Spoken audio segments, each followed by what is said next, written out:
Fala, meus irmãos e irmãos, eu sou o Gessé, dono do canal Magrelo Bombado, e hoje a gente vai meditar na palavra de Deus. E o que a gente vai meditar agora é Hebreus capítulo 8, o sumo sacerdote de uma nova aliança.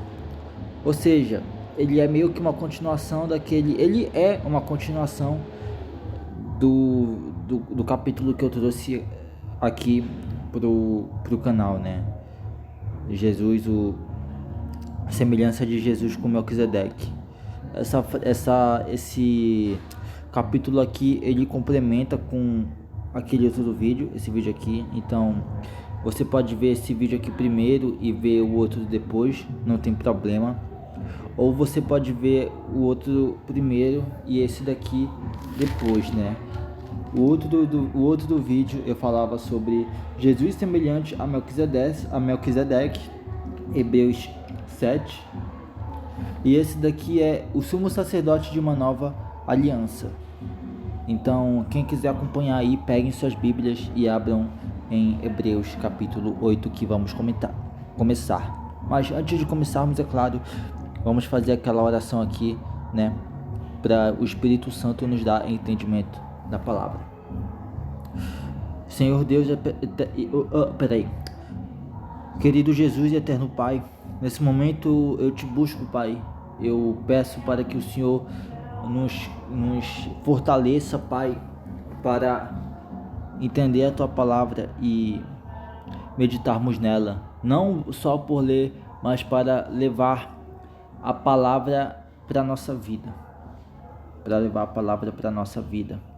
que não sejamos só ouvintes, mas praticantes, que o Espírito Santo esteja conosco e nos conduza até o céu naqueles últimos dias.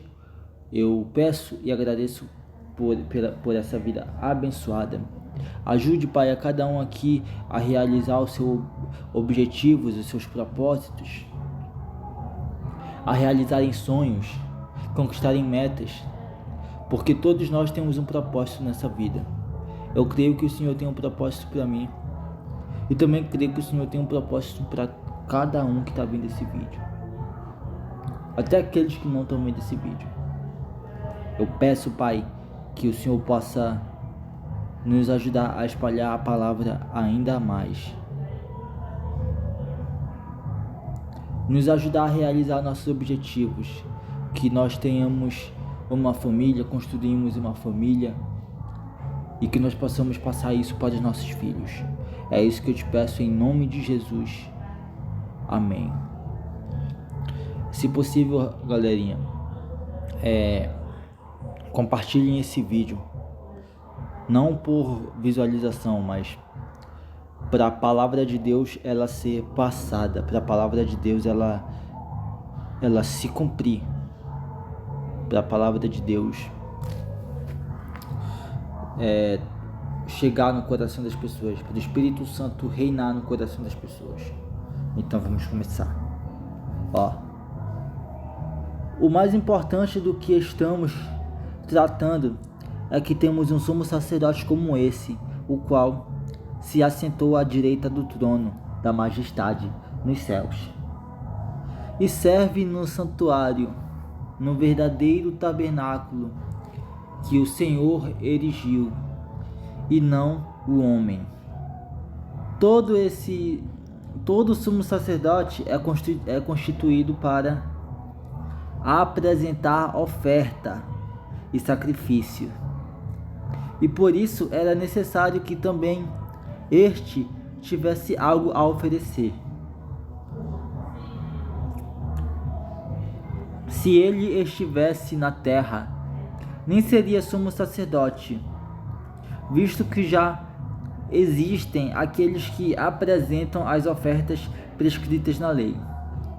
Eles servem no santuário que é cópia e sombra daquele que está no céu, já que Moisés foi avisado quando estava para construir o tabernáculo: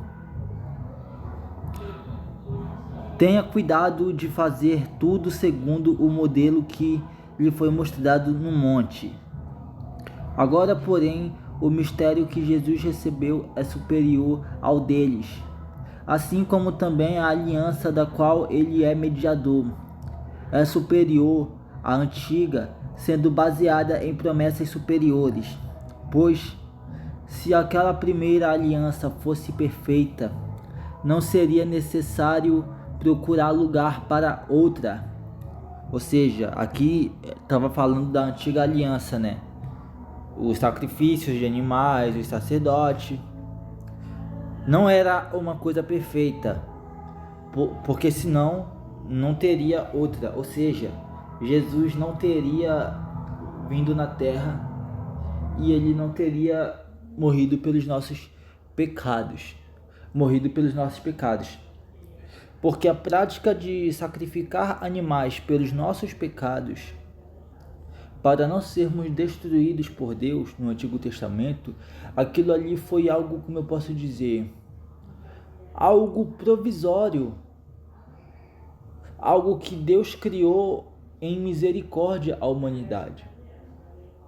As pessoas falam que Deus do Antigo Testamento era mau, que Deus matava, que Deus não tinha misericórdia. Deus tinha misericórdia, sim.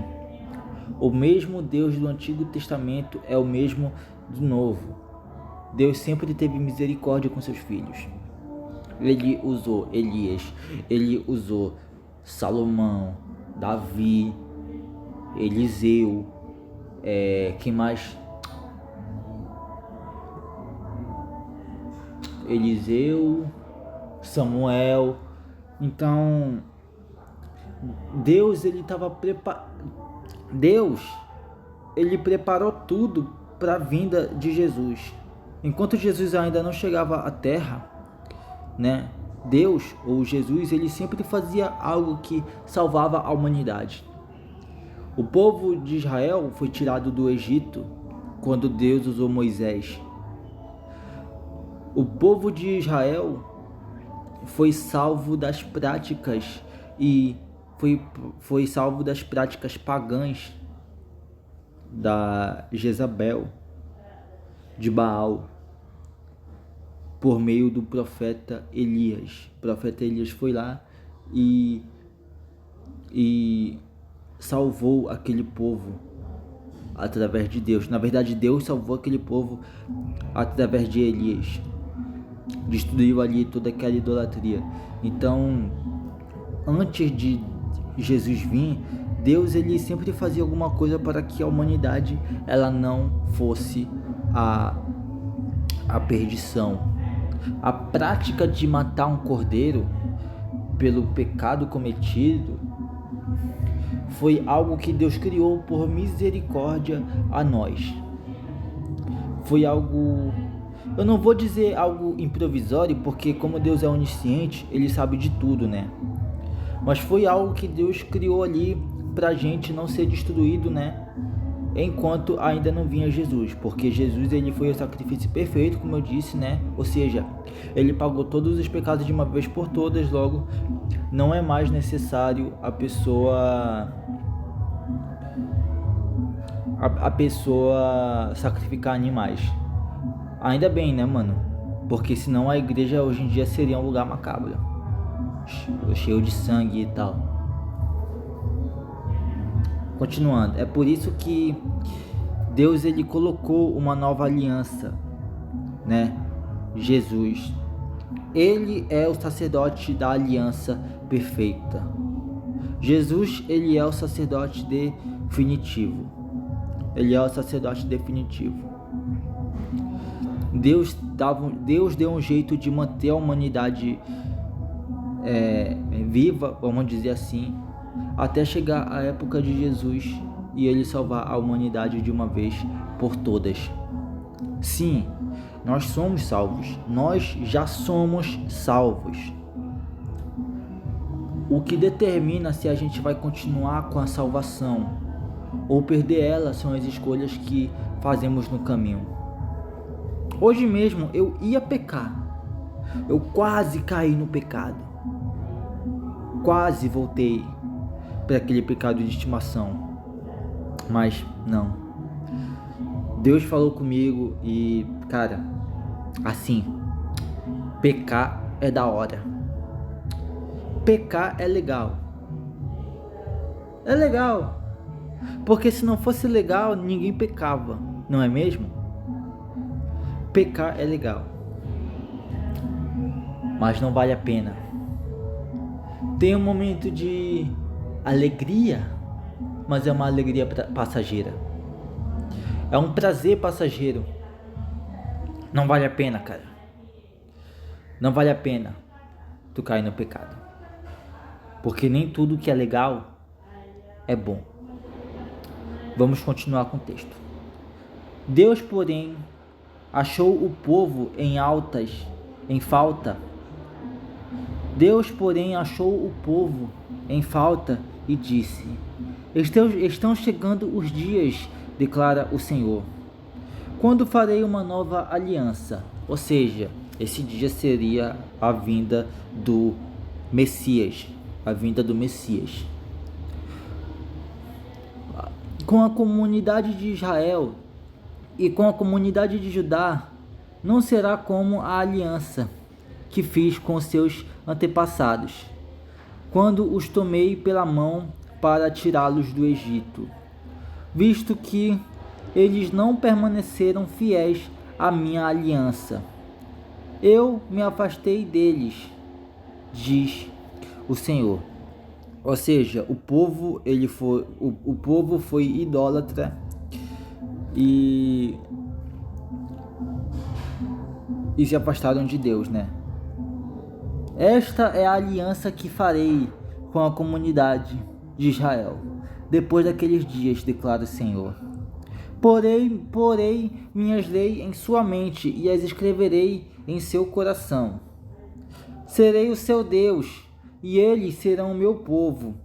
Ninguém mais ensinará o seu próximo, nem o seu irmão, dizendo: conheça o Senhor, porque todos eles te conhecerão, desde o menor até o maior. Porque eu lhes perdoarei a maldade e não me lembrarei mais dos seus pecados. Ou seja, quando você pede perdão a Deus, Ele pega os pecados e joga no lago do esquecimento. Ou seja, o que tu fez não importa. Não importa. Tu pode ter cometido um pecado que tu considera muito grave. Sei lá, como eu posso fazer isso? Como eu posso falar isso? Tu agredir alguém, ou tu teve relação com uma pessoa fora do casamento, ou sei lá, tu acabou praticando algo que pra ti é muito grave, porque sim, cara, Deus vai te perdoar. Deus vai te perdoar e vai jogar todos os pecados no lago do esquecimento. Ah, mas como é que Deus vai esquecer se Ele é onisciente? Assim, Ele sabe de tudo. Ele sabe os seus pecados. Mas os teus pecados não vão mais contar. Deus não vai mais considerar mais eles. Deus não considera porque tu realmente se arrependeu. Ou seja, tudo de ruim que tu fez foi apagado. Tu é uma nova pessoa, uma nova criatura. Eu não me lembrarei mais dos seus pecados. Aqui é no sentido de ser uma nova criatura. Ele até sabe, mas ele não vai te chamar pelo teu pecado. Porque a diferença entre Deus e o diabo é essa. O diabo, ele sabe o teu nome, mas ele te chama pelo teu pecado. Deus, ele sabe o teu pecado. Ele sabe tudo de ruim que tu fez. Mas ele te chama pelo teu nome. Ele te chama pelo teu nome. Esquece o pecado. Ele te chama pelo teu nome. Se você vai aceitar, basta você... Se você vai se arrepender, basta você aceitar Deus ou não. Mas independente de tudo, Ele te ama. Deus é amor, mas também é justiça. Mas é claro, Eu não tô falando isso para te assustar, eu tô falando isso para te alertar. Ele é justo. Ele é justo. Ele é muito justo. Mas ele te ama, cara. Ele não é alguém rígido e que vai cobrar muito de ti, como algumas pessoas pregam. Não. Ele só quer que tu viva uma vida de santidade. Deus não vai cobrar tu para fazer algo que seja impossível. Ele só quer que tu tenha momentos com Ele. É só isso que Deus quer. Deus não quer que você fique sem comer por uma grande quantidade de horas ou dias. Deus não quer que você caminhe até a montanha, até o monte na imagem de não sei quem. Não. Deus só quer que você tenha um relacionamento com Ele. É só isso. Agora, para finalizar, chamando nova essa aliança, ele tornou antiquada a primeira. E o que se torna antiquado e envelhecido está a ponto de desaparecer, ou seja, antiquado, porque a primeira aliança ela não deu certo. Ela não ia dar certo, mas ela teve a sua funcionalidade na história. Mas agora a gente vive uma nova aliança. Essa aliança é Jesus. E só Ele pode perdoar os teus pecados. Porque Ele foi o sacrifício perfeito que pagou por todos os pecados de uma vez. Ele é o único que pode perdoar os teus pecados. Se tu errou com alguém, peça perdão dessa pessoa. Mas sobre pecados em geral, pecados, Jesus é o único que pode perdoar os teus pecados. Bom, eu sou Magrelo Bombado, eu tô indo nessa. Espero que vocês tenham gostado desse vídeo. Fiquem com Deus e um abraço do Magrelo.